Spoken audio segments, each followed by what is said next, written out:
Look, I need to tell you something that's probably going to make you uncomfortable. You know that coworker of yours who makes roughly the same salary as you, maybe even a little less? They're going to retire about 15 years before you do.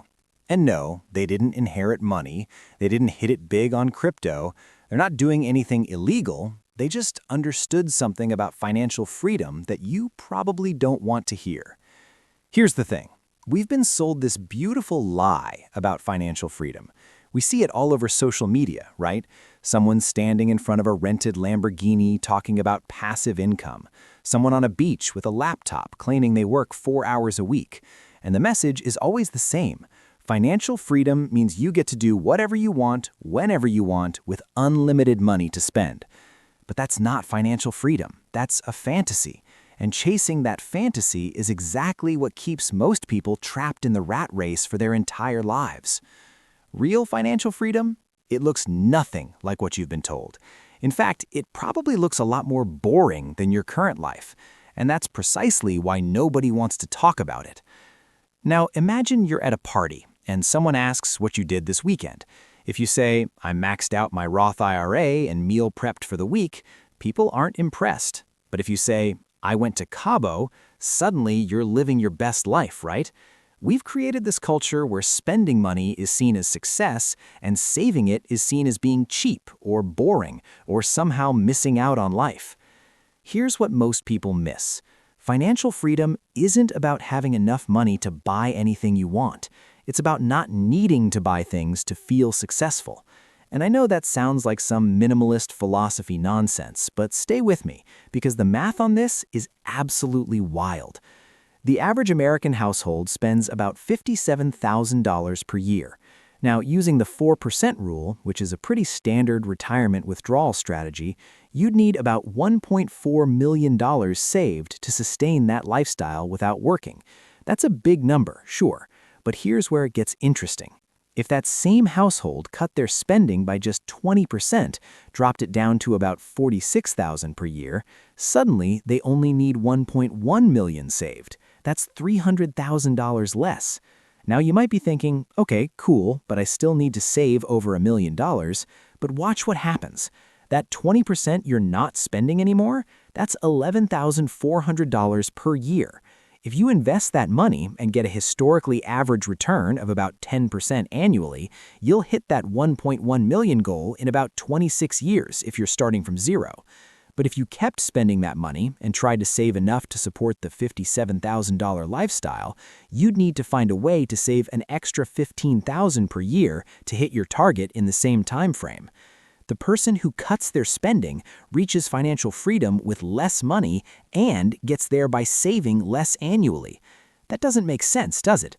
Except it completely does, because the real cost of every dollar you spend isn't just that dollar. It's that dollar plus all the future growth that dollar could have generated, and it's the extra dollars you now need to save to support that spending habit forever. This is where it gets really uncomfortable. Every time you spend $100 on something you don't actually need, you're not just losing that $100. At a 10% annual return, that $100 would be worth about $270 in 10 years, $745 in 20 years, almost $2,000 in 30 years. But it's actually worse than that, because you also just increased your annual expenses, which means you need to save an extra $2,500 to support that spending level in retirement using the 4% rule. So that $100 purchase, it actually just cost you about $4,700 in total impact on your financial freedom for every single $100. Let that sink in for a second. Now, you might be thinking, okay, so you're telling me I should never spend money on anything fun? That sounds miserable. And that's exactly the reaction that keeps people broke. Because this isn't about never spending money, it's about understanding what you're actually trading. Here's the thing that nobody wants to admit. Most of what we buy doesn't actually make us happier. There's this Princeton study from a few years back that found emotional well-being rises with income up to about $75,000 per year. But beyond that, more money doesn't really increase day-to-day happiness. They updated this research recently and found it might extend a bit higher, maybe to around 90,000. But the principle holds. There's a point where more spending stops adding real value to your life. But we keep spending anyway. Why? Because we're not buying things. We're buying the feeling of success. We're buying social status. We're buying a temporary escape from the anxiety of not having financial security. We're literally spending money to cope with the stress of not having money. If that's not insane, I don't know what is. The truth about financial freedom nobody likes is this. It requires you to be okay with looking less successful than you actually are. It means driving a car that's paid off instead of leasing something new every 3 years. It means taking fewer vacations, or cheaper ones, or, gasp, actually enjoying where you live instead of constantly needing to escape it. It means saying no to dinners out when you don't really want to go anyway. It means being comfortable with other people thinking you're cheap. And look, I get it. That sounds terrible. We're social creatures. We care what people think. We want people to know we're doing well. But here's what's actually terrible. Being 65 years old and realizing you have to work another decade because you spent 30 years trying to impress people who don't even remember you. There's this concept in psychology called the spotlight effect. Basically, we dramatically overestimate how much other people are paying attention to us. You think everyone's going to judge you for driving a 10-year-old car? They notice it for maybe 5 seconds, and then they're back to thinking about themselves, because everyone is the main character in their own story, and you're just a background character in theirs. But those 5 seconds of perceived judgment, you'll let that cost you literal years of your life working a job you hate. That's the trade we're making. 5 seconds of other people's thoughts in exchange for years of your freedom. Now, imagine this. You're 45 years old. You've been working for 25 years. You wake up one morning and realize you don't have to go to work.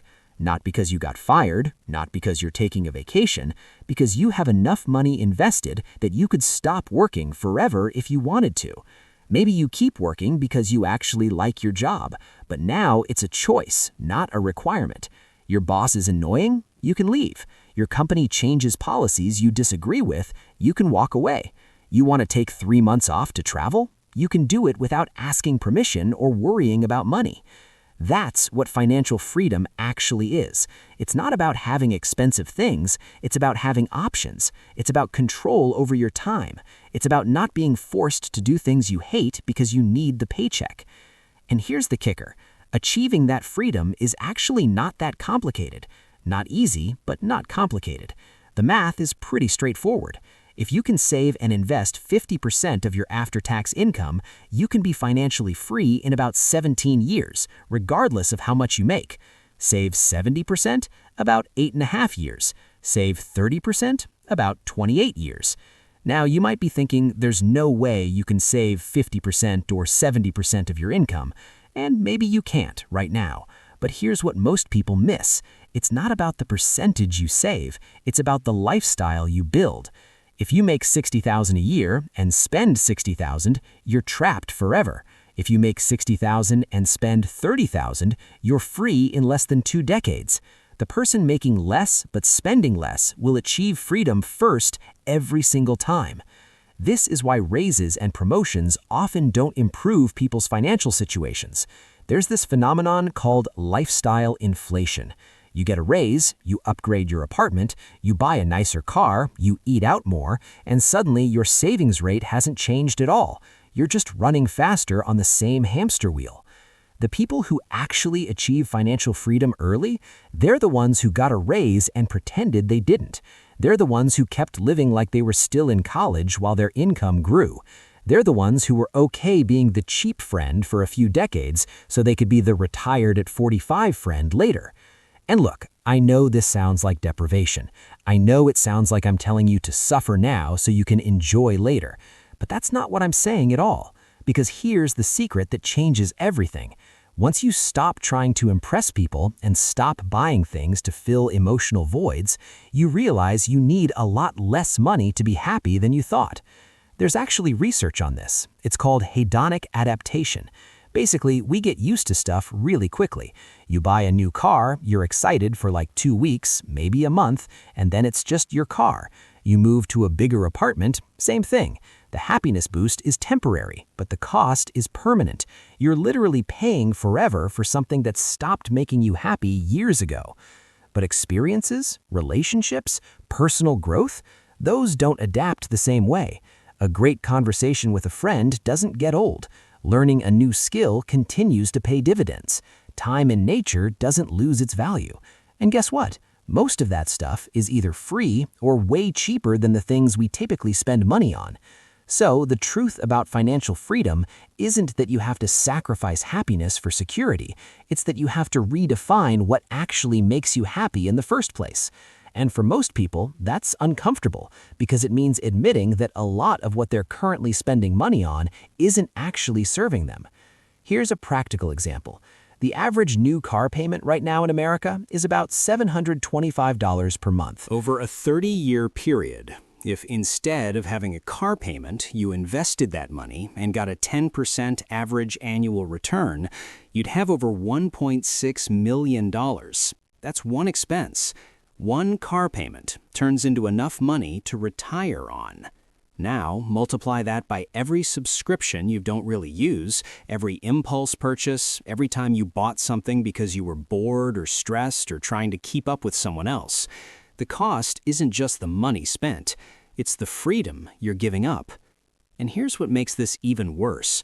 We're living in the easiest time in human history to accidentally spend money. 30 years ago, if you wanted to buy something, you had to physically go to a store. There was friction. There was time to think. Now you can buy almost anything with one click. Companies literally hire psychologists to figure out how to make spending money as frictionless as possible.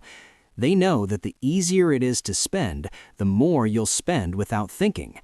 So what do you actually do about this? How do you break free from this system that's designed to keep you consuming? First, you have to get brutally honest about your current spending. And I don't mean making a budget where you estimate what you spend. I mean tracking every single dollar for at least 1 month, probably 3. Most people have no idea where their money actually goes.